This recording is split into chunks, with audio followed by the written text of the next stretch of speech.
warahmatullahi wabarakatuh. Apa kabar guru-guru hebat Indonesia? Perkenalkan, nama saya Sri Mariati dari SMP Negeri 1 Sukaresmi, Kabupaten Cianjur. Pada kesempatan ini, saya akan mencoba memaparkan mengenai aksi nyata penerapan pemikiran KHD di kelas dan sekolah melalui penerapan problem based learning dalam pembelajaran pencemaran air.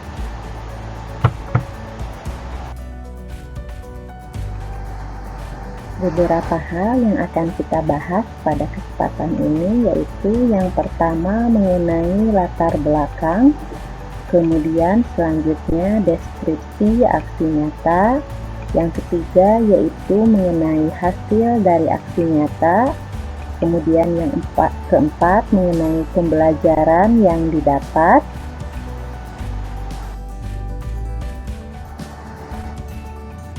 selanjutnya yang kelima mengenai rencana perbaikan, dan yang terakhir kita akan membahas dokumentasi proses dan juga hasil.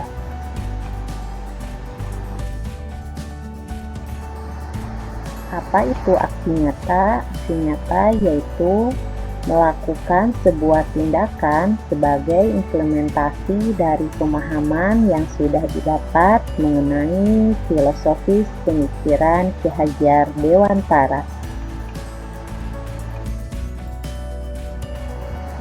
Apa yang menjadi latar belakang dilakukannya aksi nyata ini?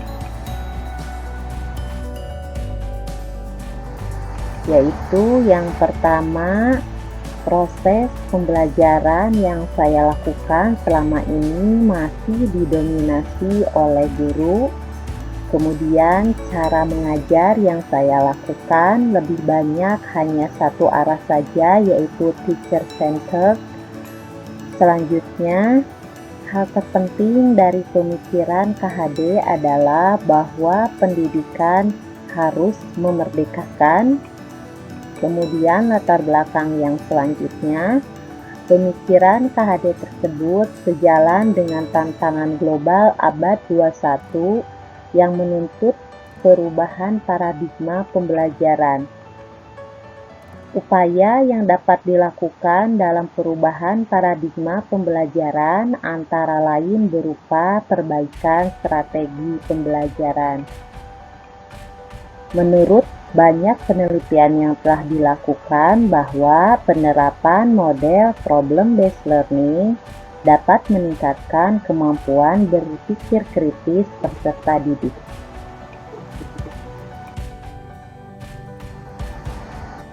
Adapun deskripsi aksi nyatanya adalah sebagai berikut. Aksi nyata ini terbagi menjadi 3 step. Step yang pertama yaitu perencanaan, kemudian step yang kedua adalah pelaksanaan aksi, dan step ketiga adalah evaluasi.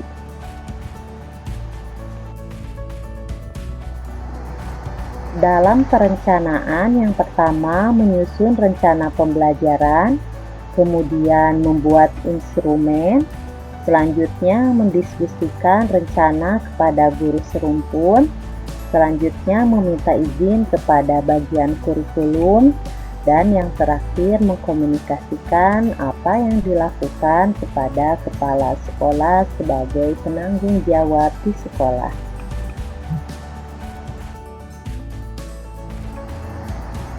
Tahap kedua yaitu pelaksanaan. Dalam pelaksanaan ini, penerapan problem based learning melalui beberapa step. Yang pertama yaitu orientasi siswa kepada masalah. Dalam pembelajaran kali ini yaitu disajikan masalah mengenai pencemaran air yang terjadi di sekitar lingkungan peserta didik. Kemudian tahap yang kedua yaitu mengorganisasikan siswa untuk belajar.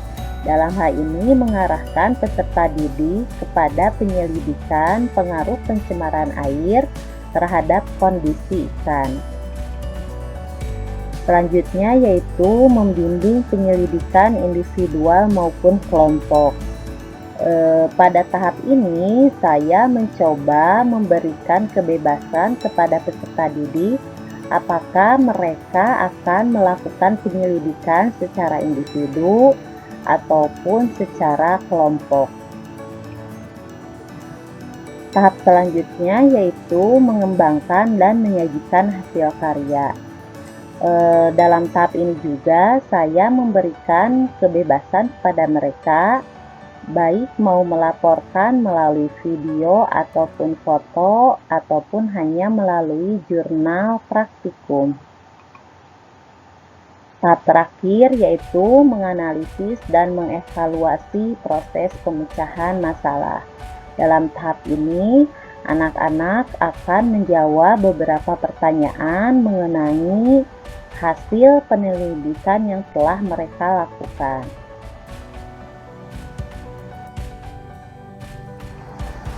Yang ketiga yaitu evaluasi. Dalam tahap ini yang saya lakukan yang pertama mengolah data hasil pengamatan, kemudian melakukan pembahasan hasil pengolahan data dengan berbagai sumber rujukan, selanjutnya pengambilan kesimpulan, kemudian menyusun rencana tindak lanjut, dan yang terakhir membuat artikel dan video aksi nyata yang telah dilakukan. Adapun hasil dari aksi nyata yang telah dilakukan adalah sebagai berikut.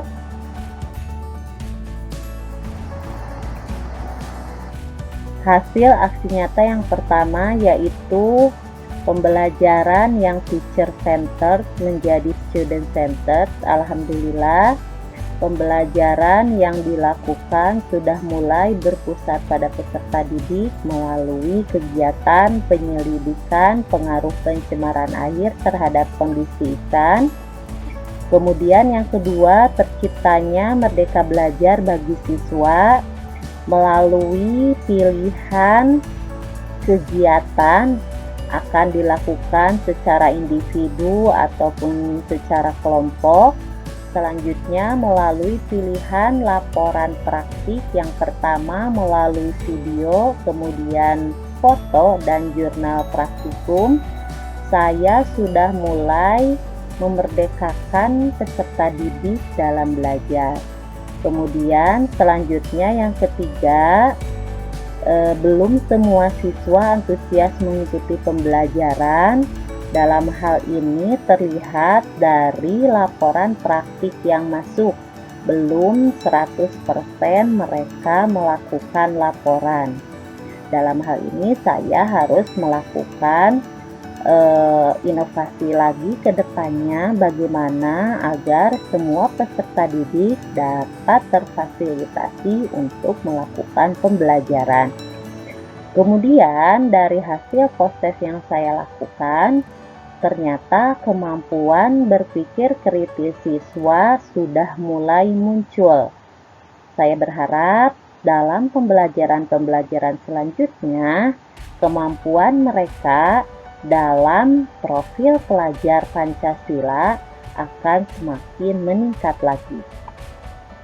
Yang menggembirakan lagi adalah testimoni yang baik itu dari siswa maupun rekan, menjadi penyemangat bagi saya untuk terus melakukan perbaikan dalam proses pembelajaran.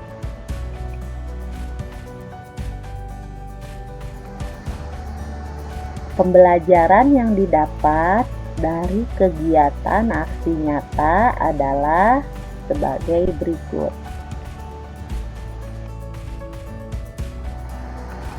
Pembelajaran yang pertama yaitu pembelajaran yang baik harus terencana. Tidak akan tercipta pembelajaran yang bagus tanpa kita rencanakan terlebih dahulu. Yang kedua yaitu pembelajaran harus memerdekakan. Untuk mencapai tujuan pembelajaran, maka peserta didik harus merdeka dalam belajar. Selanjutnya, semua siswa harus terfasilitasi. Jadi kita harus memikirkan bagaimana pembelajaran kita agar memfasilitasi semua peserta didik, apalagi dalam kondisi PJJ seperti sekarang ini. Dan yang terakhir, dukungan sangat dibutuhkan. Dukungan berbagai pihak sangat kita butuhkan, terutama dari pimpinan, rekan kerja, dan juga dari peserta didik dan orang tua.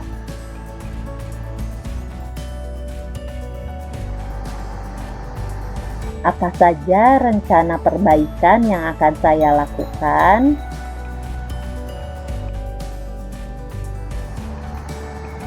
Yang pertama yaitu akan melakukan pretest sebelum kegiatan pembelajaran. Pada kesempatan kemarin saya belum sempat melakukan kegiatan pretest untuk mengetahui kemampuan berpikir kritis peserta didik. Kemudian dari hasil masukan dan hasil rencana aksi yang kemarin, saya berencana untuk melakukan guru kunjung untuk memfasilitasi peserta didik yang tidak bisa melakukan pembelajaran secara daring dan pengambilan modul ke sekolah.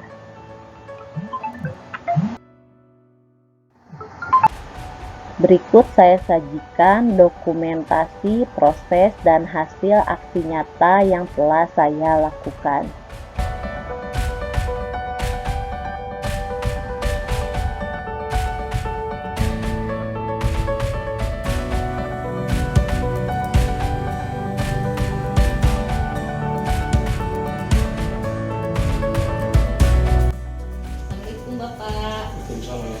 Mohon izin, ada beberapa hal yang mau saya sampaikan ke Bapak mengenai program pendidikan guru penggerak yang saya ikuti. Kebetulan setelah 2 minggu ini ada yang namanya aksi nyata, Bapak. Aksi nyata itu yaitu menerapkan apa yang sudah kita peroleh ke dalam pembelajaran di kelas. Dan rencananya saya mau melaksanakan pembelajaran di kelas 7 karena saya kebetulan juga selain di kelas 9 mengajar juga di kelas 7. Rencananya mau melaksanakan pembelajaran berbasis masalah untuk meningkatkan kemampuan bernalar kritis peserta didik. Kenapa bernalar kritis? Karena bernalar kritis itu merupakan salah satu profil pelajar Pancasila yang sekarang sedang dikembangkan. Jadi saya mohon izin ke Bapak untuk melaksanakan hal tersebut. Boleh Bu, saya secara ini mengizinkan silakan untuk melengkapi tentang kegiatan dengan situasi dan kondisi yang berhubungan juga dengan proses PJJ. Jadi mana saja yang bisa digarap atau dilaksanakan sesuai dengan kondisi.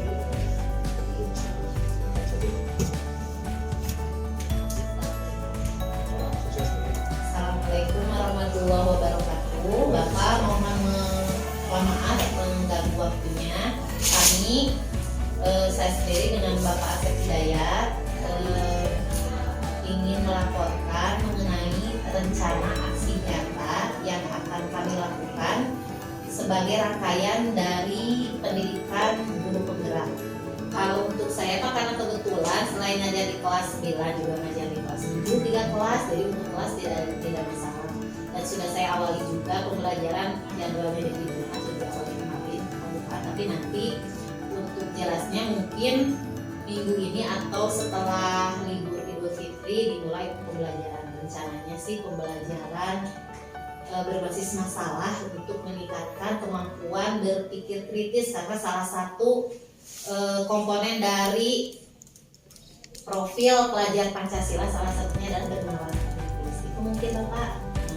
Kalau pembelajarannya saya tidak akan melakukan guru kunjung hanya pembelajaran online, tapi nanti dirancang dengan metode PBL, problem based learning. Itu saja mungkin Pak yang ingin kami sampaikan. Mohon dukungannya, mudah-mudahan berjalan dengan lancar sesuai rencana. Sekian, assalamualaikum warahmatullahi wabarakatuh.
Assalamualaikum warahmatullahi wabarakatuh. Perkenalkan, nama saya Hoirun Nisa dari kelas 77. Di sini saya akan melakukan pengamatan pengaruh pencemaran air pada ikan. Pertama, siapkan bahan-bahannya. Lalu isi gelas tersebut dengan air secukupnya dan sama banyak.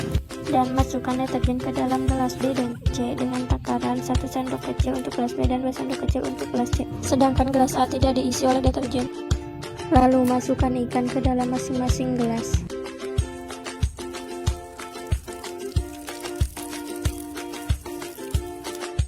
Setelah itu kita hitung waktunya dan tunggu.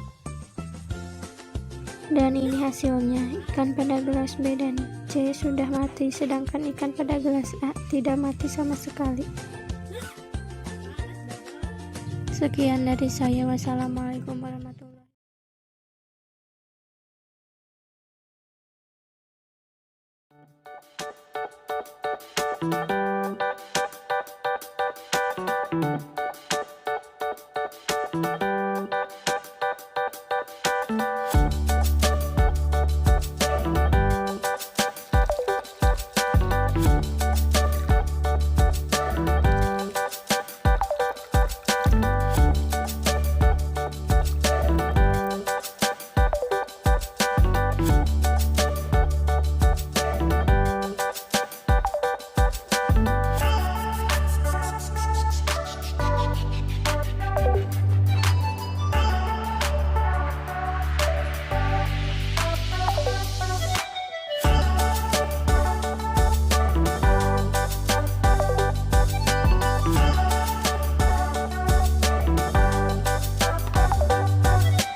Assalamualaikum, nama saya Mutifan Fahriz Aldi. Saya akan mengamati dampak pencemaran air terhadap kelangsungan hidup ikan. Alat dan bahan yang digunakan.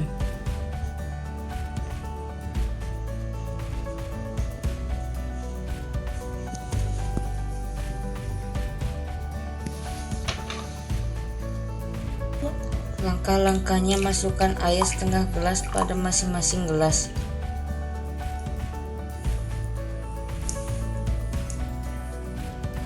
Masukkan deterjen pada gelas B 1 sendok dan 2 sendok pada gelas C. Masukkan ikan pada masing-masing gelas.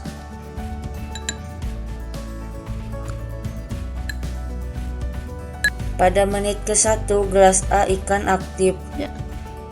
Gelas B ikan lemas dan tutup insang buka tutup untuk bernapas. Gelas C ikan lemas dan insang tutup buka untuk napas sekarat. Pada menit ke-4 gelas A ikan aktif. Gelas B ikan sekarat. Gelas C ikan mati dan mengeluarkan lendir.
Assalamualaikum warahmatullahi wabarakatuh.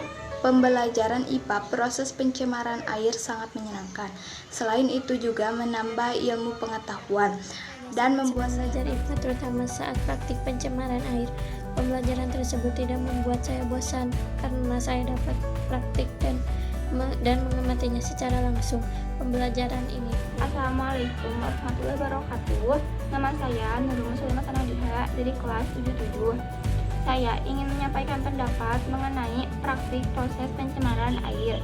Pembelajaran IPA, praktik proses pencemaran air sangat menyenangkan karena saya melakukan praktik secara langsung dan mengamati efek pencemaran daya tahan makhluk hidup, misalnya ikan. Dan saya juga mengetahui salah satu dampak ikan-ikan mati di sungai. Saya juga diberi kebebasan untuk melaporkannya dalam berbagai format. Saya memilih untuk menguploadnya di akun media sosial pribadi saya, yaitu Instagram. Terima kasih. Wassalamualaikum warahmatullahi wabarakatuh. Saya diberi kebebasan untuk melaporkannya dalam berbagai format. Saya memilih untuk menguploadnya di akun media sosial pribadi saya, yaitu di Instagram. Saya juga diberi kebebasan untuk mengerjakannya sendiri atau kelompok, tapi saya memilih mengerjakannya sendiri karena rumah teman-teman saya jauh. Terima kasih. Wassalamualaikum warahmatullahi wabarakatuh. Assalamualaikum warahmatullahi wabarakatuh. Saya Intan Nur Cahya, guru IPA dari SMP Negeri 1 Sukaresmi Cianjur, akan memberikan testimoni tentang pelajaran yang dibuat oleh rekan saya, Ibu Sri Mariati MPD, guru IPA SMP Negeri 1 Sukaresmi Cianjur. Beberapa catatan positif. Pada pembelajaran ini memberikan pilihan kepada siswa untuk melakukan praktek, di mana prakteknya bisa dilakukan secara perseorangan atau kelompok. Dalam hal ini, pembelajaran ini sudah melakukan prinsip merdeka belajar. Pembelajaran ini juga memberikan kebebasan kepada siswa dalam hal pelaporannya, yaitu siswa bisa memilih pelaporan dalam bentuk video, foto, atau jurnal praktikum. Berarti konsep merdeka belajarnya juga sudah diterapkan. Kemudian, Assalamualaikum warahmatullahi wabarakatuh. Perkenalkan, nama saya Ika Diana. Saya salah satu pengajar IPA di SMP Negeri 1 Sukaresmi Kabupaten Cianjur. Pendapat saya mengenai pembelajaran pencemaran air yang Ibu Sri lakukan sudah bagus sekali karena memiliki kelebihan. Di antaranya yang pertama, melakukan perencanaan dan mengkomunikasikannya dengan teman-teman serumpun di sekolah. Yang kedua, memberikan pilihan kepada anak untuk melakukan praktek secara perorangan atau kelompok, merupakan bagian dari Merdeka Belajar. Assalamualaikum warahmatullahi wabarakatuh. Perkenalkan, nama saya Lia Yuliani, salah satu pengajar di SMP Negeri 1 Sukaresmi Kabupaten Cianjur. Ibu Sri Mariati merupakan salah satu rekan kerja yang aktif dan kreatif dalam mempersiapkan setiap bahan ajar yang akan disampaikan terhadap siswanya. Menurut pendapat saya, mengenai pembelajaran pencemaran air yang dilakukan oleh Bu Sri sangatlah bagus karena memiliki beberapa kelebihan. Di antaranya, yang pertama mungkin sebelum melakukan pembelajaran, Bu Sri melakukan perencanaan dan mengkomunikasikannya dengan teman-teman serumpun di sekolah. Kemudian juga dalam pembelajaran ini Bu Sri mengajarkan kepada anak untuk lebih melek terhadap IT. Kemudian saran saya saja ya Bu Sri untuk pembelajaran selanjutnya adalah mungkin lebih memfasilitasi siswa yang tidak mempunyai akses internet, misalkan dengan melakukan guru kunjung. Itu saja yang dapat saya sampaikan. Bu Sri hebat dan tetap semangat. Assalamualaikum warahmatullahi wabarakatuh.